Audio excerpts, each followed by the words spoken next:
In the late 1800s, one man's ruthless ambition would reshape American business forever. His name was John D. Rockefeller, and his company, Standard Oil, was about to become the most dominant monopoly the world had ever seen.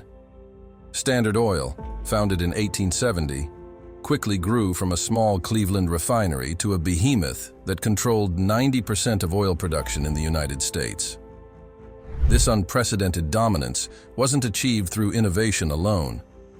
From secret railroad deals to predatory pricing, from creating fake competition to hostile takeovers, Rockefeller's methods were as ingenious as they were controversial. These strategies didn't just make him rich. They crushed competitors, manipulated markets, and ultimately led to the birth of antitrust legislation in America. John D. Rockefeller's rise to power began with the founding of Standard Oil in 1870. Within just a decade, his company would achieve unprecedented dominance in the American oil industry. Standard Oil's rapid expansion was fueled by Rockefeller's ruthless business acumen and an arsenal of tactics designed to crush competition. By 1880, Standard Oil controlled an astounding 90% of oil production in the United States. Rockefeller employed a variety of controversial methods to eliminate rivals and maintain Standard Oil's iron grip on the market.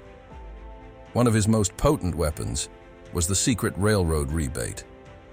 Here's how it worked. Standard Oil negotiated deals with railroads to receive substantial discounts on shipping rates, often as high as 75% off the official price. In exchange, Rockefeller guaranteed large, consistent shipments.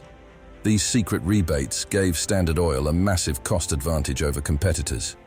But Rockefeller didn't stop there. He also arranged for railroads to pay Standard Oil a portion of the fees charged to its rivals, a practice known as drawbacks.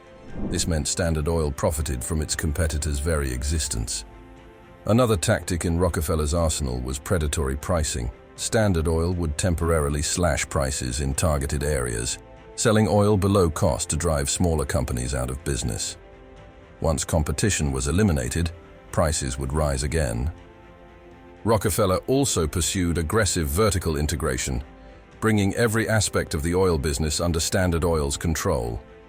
From oil wells to pipelines, barrel making to distribution, this gave the company unparalleled efficiency and cost advantages. Perhaps Rockefeller's most infamous move was the series of hostile takeovers known as the Cleveland Massacre. In just 6 weeks in 1872, Standard Oil acquired 22 out of 26 Cleveland refineries. Rockefeller personally visited rivals, pressuring them to sell with a mix of threats and promises. Those who refused often found themselves unable to ship their oil or acquire necessary supplies. Standard Oil created a web of seemingly independent companies to create the illusion of competition. These dummy corporations allowed Rockefeller to deceive both consumers and regulators about the true extent of Standard Oil's monopoly. While Rockefeller's empire grew, the human cost of Standard Oil's ruthless tactics became increasingly apparent. Small business owners bore the brunt of this expansion. Take the story of Frank Rockefeller, John's own brother, whose refinery was crushed by Standard Oil's aggressive practices. Frank was left financially ruined and estranged from his brother for life. Workers in Standard Oil facilities didn't fare much better. Despite the company's immense profits, employees often toiled in dangerous conditions for meager wages. In some refineries, 12-hour shifts were common, with workers exposed to toxic fumes and the constant risk of explosions. Consumers, too, felt the impact of Standard Oil's monopoly. While kerosene prices initially dropped due to increased efficiency, Standard Oil's market dominance allowed for strategic price manipulation. Prices would fluctuate wildly, often rising sharply once competitors were eliminated from a region. As Standard Oil's power grew, so did public scrutiny. The rise of investigative journalism played a crucial role in exposing the company's practices. Ida Tarbell, whose father had been a victim of Rockefeller's tactics, penned a scathing exposé in McClure's magazine. Her 19-part series, The History of the Standard Oil Company, meticulously detailed the company's predatory methods and monopolistic practices.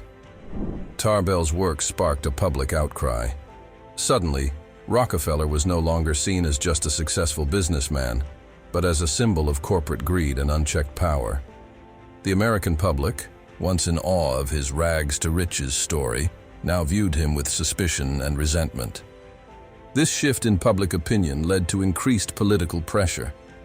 Calls for regulation of big business grew louder, with politicians seizing on the popular sentiment.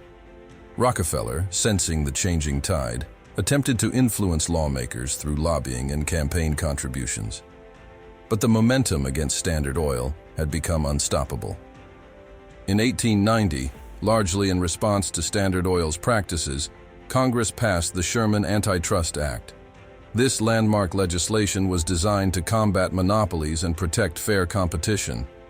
However, enforcing the act proved challenging, and for years, Standard Oil managed to sidestep its provisions through clever legal maneuvering. The turning point came in 1911, when the U.S. Supreme Court took on the case of Standard Oil Commerce of New Jersey versus United States. The court found Standard Oil guilty of monopolizing the petroleum industry through a series of abusive and anti-competitive actions. Chief Justice White's opinion was clear. Standard Oil had to be broken up. The aftermath of this decision was seismic. Standard Oil was divided into 34 separate companies, including what would later become Exxon, Mobil, and Chevron. This breakup marked the end of Rockefeller's oil empire as it had existed, but ironically, it made him even richer as the value of his shares in the new companies soared. The breakup ushered in a new era of business regulation, forever changing the landscape of American capitalism. In his twilight years, Rockefeller donated over $500 million to various causes, equivalent to tens of billions today. He funded the establishment of the University of Chicago, Rockefeller University, and the Rockefeller Foundation. His giving focused on education, medical research, and public health initiatives that saved countless lives. Yet this generosity stands in stark contrast to the cutthroat tactics he employed in business. The very wealth that enabled his philanthropy was amassed through practices many considered unethical, if not outright illegal. Rockefeller's impact on American capitalism cannot be overstated. He pioneered vertical integration and economies of scale, revolutionizing industrial organization. His methods, while controversial, set new standards for efficiency and profitability that influenced generations of business leaders. The debate over Rockefeller's legacy continues to this day. Was he an innovator who modernized American industry and used his wealth for the greater good? Or was he a robber baron who exploited workers, crushed competition, and manipulated markets for personal gain? The truth, perhaps, lies somewhere in between.